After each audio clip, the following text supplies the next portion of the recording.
Our scripture lesson this morning is Psalm 133, and you're invited to follow along in your bulletins if you'd like, as the text is printed in them. Hear these words. How very good and pleasant it is when kindred live together in unity.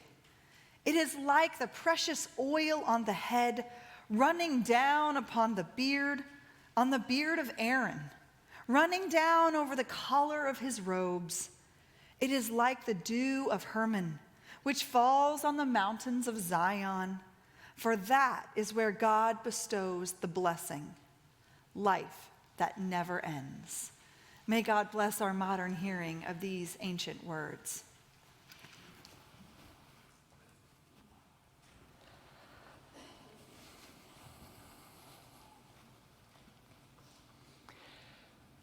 Many moons ago now, at a former church, I found myself scheduled to be delivering the children's message on Sunday morning. It was 9:41 a.m., 19 minutes before the service would start, and I realized that I forgot my prop in the car. So I went racing out into the church parking lot to retrieve my prop. I retrieved it, and as I was briskly walking back toward the sanctuary, I stopped dead in my tracks. I could not believe what I was seeing. 3 cars in a row parked side by side. One car with a bumper sticker advocating for Howard Dean, former governor of Vermont. A car in between, and then another car with a bumper sticker advocating for Mike Huckabee, former governor of Arkansas, liberal and conservative. And I just in that moment humorously whispered, God bless whoever parked in between those two people. And for a moment, just for a moment, I just was feeling like it was out of this world, this precious goodness, that the drivers of those 2 cars could have been sharing the same pew. It was a communion Sunday, could have been eating from the same loaf, could have been praying for the same person on the prayer list. It was truly extraordinary, if but just for an hour, to consider those 2 people living together in unity. But perhaps, just perhaps, I shouldn't have been surprised that it was out of this world, for unity is heavenly. We walk into our scripture passage and we learn just that from King David. King David in Psalm 133, King David, who is largely responsible for unifying the nation of Israel, said that whenever God's family lived together in unity, it was preciously good. And it was there, when God's people lived together in unity in that space, that more heaven would come to earth.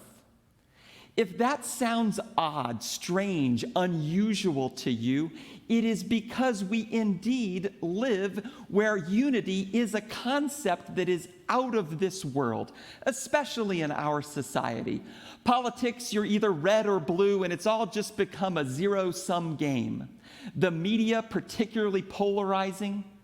Even the practical stuff nowadays, the clothing that we wear, the beverage that we decide to drink or not to drink, the amusement park we decide to attend or not to attend.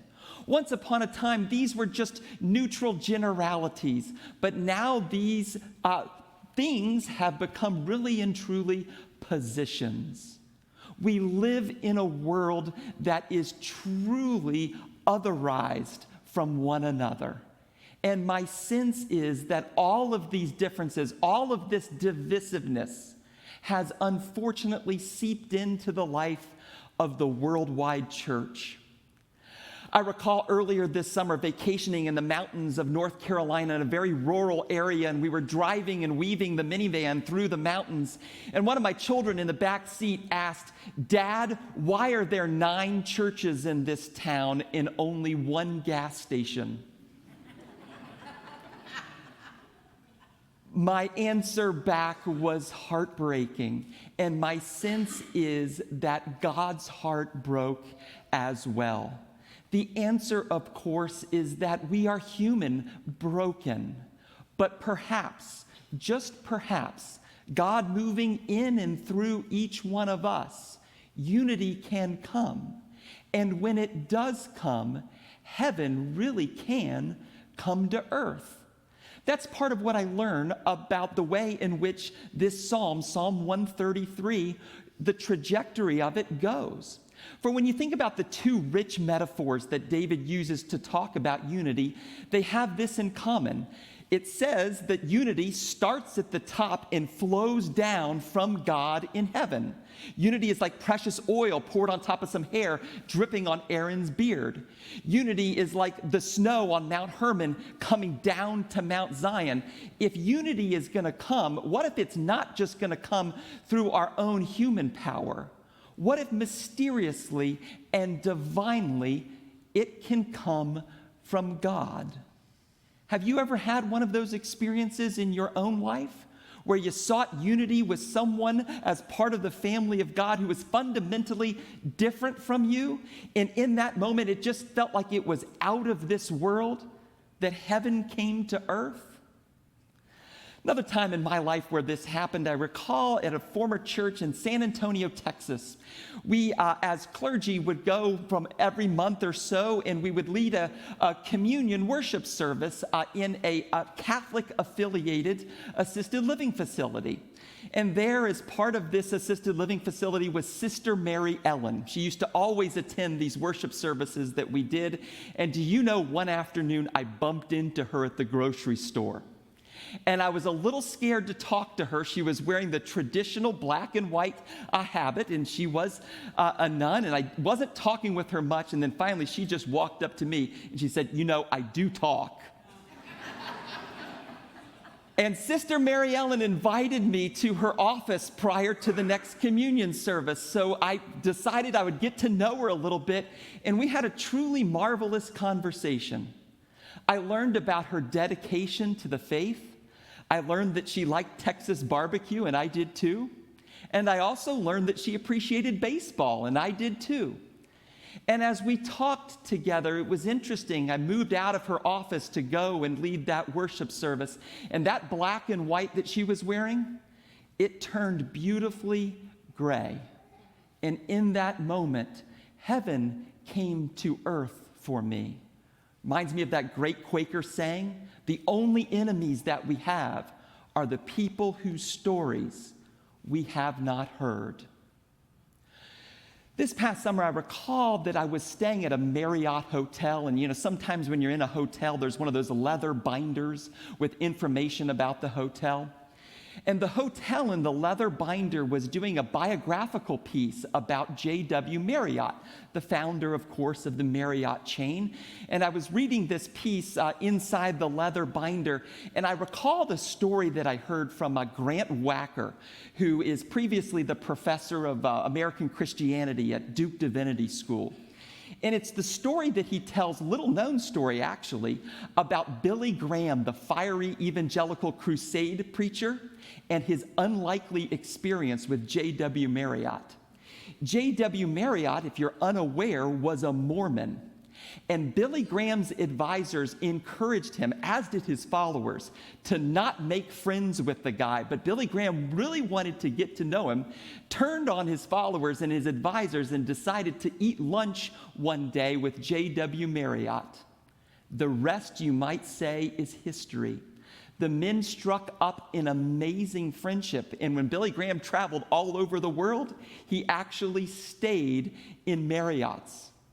In 1982, at the Massachusetts State Prayer Breakfast, Billy Graham announced J.W. Marriott, the Mormon, as one of his best friends over the course of his entire life, when he was willing to sit down and eat lunch. Unity is heavenly. From Mount Hermon, the 9,000-foot peak in the north side of Israel in the snow-capped mountains, all the way to Mount Zion, the 2,000-foot mountain where there is no precipitation. From Mount Hermon to Mount Zion, from Howard Dean to Mike Huckabee, from Catholic to Protestant, from evangelical to Mormon. We as human beings can't pull that off, but God can. And one reason why I know personally that God can is because in recent weeks, I have met all of you. And in my conversations with you, I have heard wonderful sharing about Catholics being married to Baptists. At the table, there were people from New Jersey, and there were people from Georgia. There were people from all different kinds and streams of Christian tradition. And in hearing some of those rich conversations, my sense is that I felt right at home. For recently, as you might imagine, in beginning a new church, I've been reading all of the liturgy and research about what it is that I should be doing in my first 10 weeks with all of you. And much of the research suggests that on Sunday morning, in my sharing with you in messages, I need to be intentionally personal. And I will tell you that in hearing your stories, I have personally felt most at home. I grew up attending an Episcopal affiliated school where I garnered such an appreciation for the liturgy. "O God, we beseech thee to watch over." I then navigated my way into a Presbyterian college where I learned how important it was not to leave my brain at the door of the church.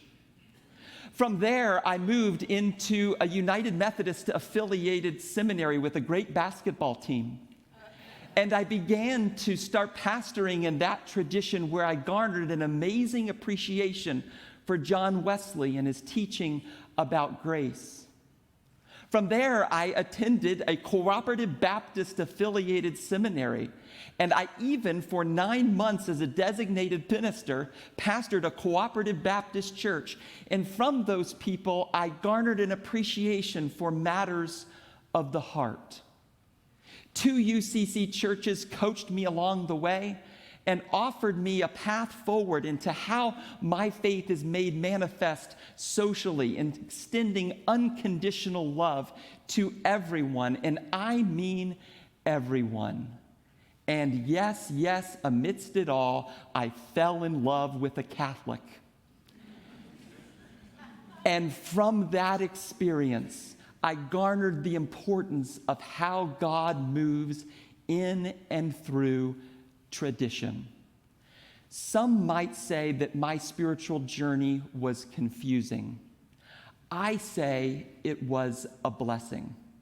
For part of what I've been learning as your minister over the past 3 weeks is that God might have known what God was doing all along to prepare me for pastoring in this place. For what I have heard from all of you is about differences of faith background, about interest in that which is interfaith, about heritage and growing up in churches that are very, very different, about exploring the faith and about having faith and the differences in between, different politics, different ways of thinking and visioning. But amidst it all, what I have sensed is a core common conviction about unity. And that has been a blessing to me. And so it is that I leave you echoing the words of King David in this psalm. When we continue in that direction of seeking unity within the family of God, heaven on earth enters our lives.